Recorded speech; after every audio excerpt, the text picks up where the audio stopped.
The heartbreaking video of a 5-year-old Syrian boy named Amran sitting in an ambulance after being pulled from the rubble after an airstrike in Aleppo focused the world's attention on the horrors of the war in Syria, with 136 million views on Facebook alone.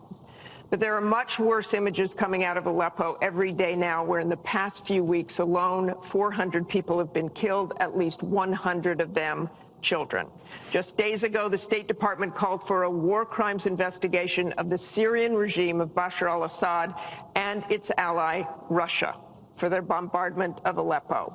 So this next question comes from social media through Facebook. Diane from Pennsylvania asks, if you were president, what would you do about Syria and the humanitarian crisis in Aleppo? Isn't it a lot like the Holocaust when the U.S. waited too long before we helped? Secretary Clinton, we will begin with your 2 minutes.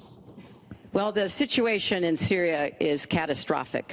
And every day that goes by, we see the results of the regime by Assad in partnership with the Iranians on the ground, the Russians in the air, bombarding places, in particular Aleppo, where there are hundreds of thousands of people, probably about 250,000 still left.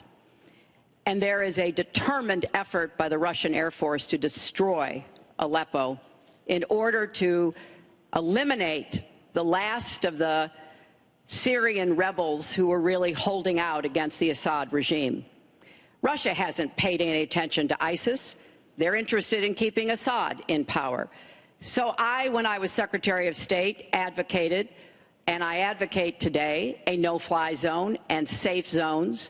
We need some leverage with the Russians because they're not going to come to the negotiating table for a diplomatic resolution unless there is some leverage over them. And we have to work more closely with our partners and allies on the ground. But I want to emphasize that what is at stake here is the ambitions and the aggressiveness of Russia. Russia has decided that it's all in Syria, and they've also decided who they want to see become president of the United States, too, and it's not me. I've stood up to Russia. I've taken on Putin and others, and I would do that as president. I think wherever we can cooperate with Russia, that's fine, and I did as Secretary of State. That's how we got a treaty reducing nuclear weapons. It's how we got the sanctions on Iran that put a lid on the Iranian nuclear program without firing a single shot. So I would go to the negotiating table with more leverage than we have now. But I do support the effort to investigate for crimes, war crimes, committed by the Syrians and the Russians and try to hold them accountable. Thank you, Secretary Clinton. First of all, Mr. she Trump. was there as Secretary of State with the so-called line in the sand, which... No, I wasn't. I was gone. I hate to interrupt you, but you were in contact, excuse me. At some point, we need to do some You were in total contact with the White House. And perhaps, sadly, Obama probably still listened to you. I don't think he'd be listening very much anymore. Obama draws the line in the sand. It was laughed at all over the world what happened.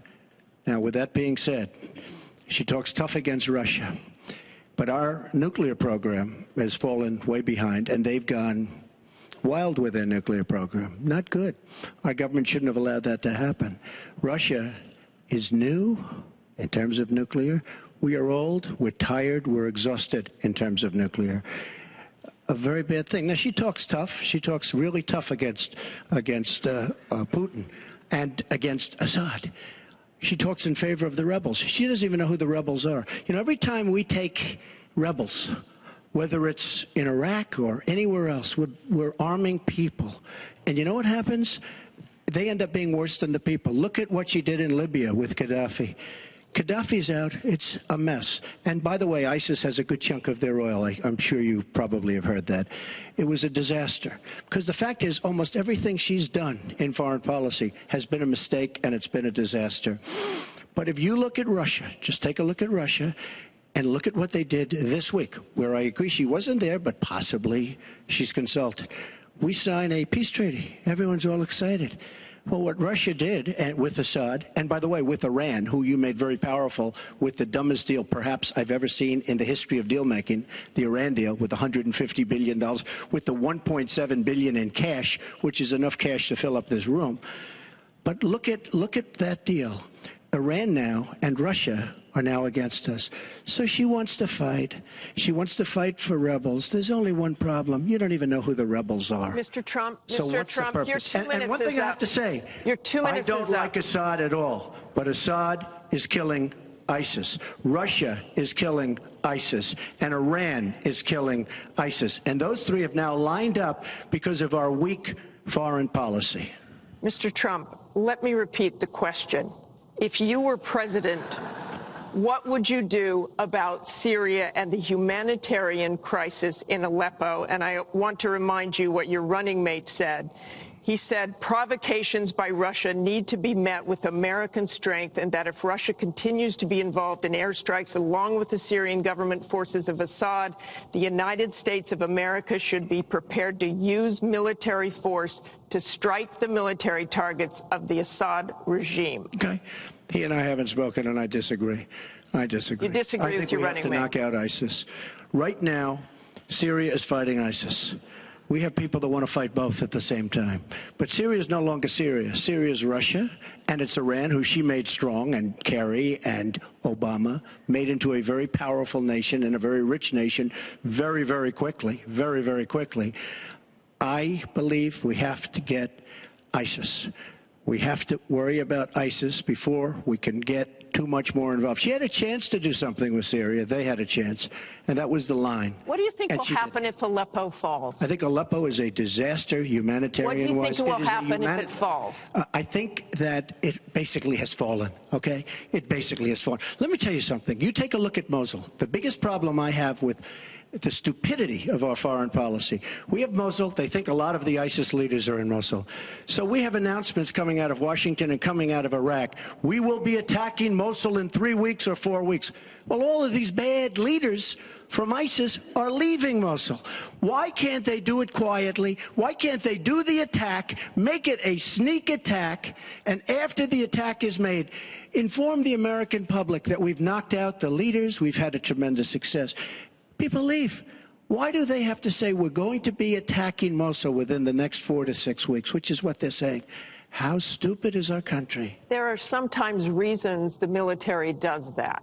Psychological warfare. I can't think of any. I can't think of any. It might be to help get civilians out. And we have, look, I have 200 generals and admirals who endorse me. I have 21 Congressional Medal of Honor recipients who endorse me. We talk about it all the time. They understand. Why can't they do something secretively where they go in and they knock out the leadership? Why would these people stay there? I've been reading now for weeks. Tell me what your strategy is. I've been reading now for weeks about Mosul, that it's the harbor of where, between Raqqa and Mosul. This is where they think the ISIS leaders are. Why would they be staying? They're not staying there anymore. They're gone. Because everybody's talking about how Iraq, which is us, with our leadership, goes in to fight Mosul. Now, with these 200 admirals and generals, they can't believe it. All I say is this: General George Patton, General Douglas MacArthur are spinning in their grave at the stupidity of what we're doing in the Middle East. I'm going to go to Secretary Clinton. Secretary Clinton, you want Assad to go. You advocated arming rebels, but it looks like that may be too late for Aleppo. You talk about diplomatic efforts. Those have failed. Ceasefires have failed. Would you introduce the threat of U.S. military force beyond a no-fly zone against the Assad regime to back up diplomacy? I would not use American ground forces in Syria. I think that would be a very serious mistake. I don't think American troops should be holding territory, which is what they would have to do as an occupying force. I don't think that is a smart strategy. I do think the use of special forces, which we're using, the use of enablers and trainers in Iraq, which has had some positive effects, are very much in our interests. And so I do support what is happening. But what would you do differently than President Obama is doing? Martha, I hope that by the time I'm everything. I hope by the time I am president that we will have pushed ISIS out of Iraq. I do think that there is a good chance that we can take Mosul.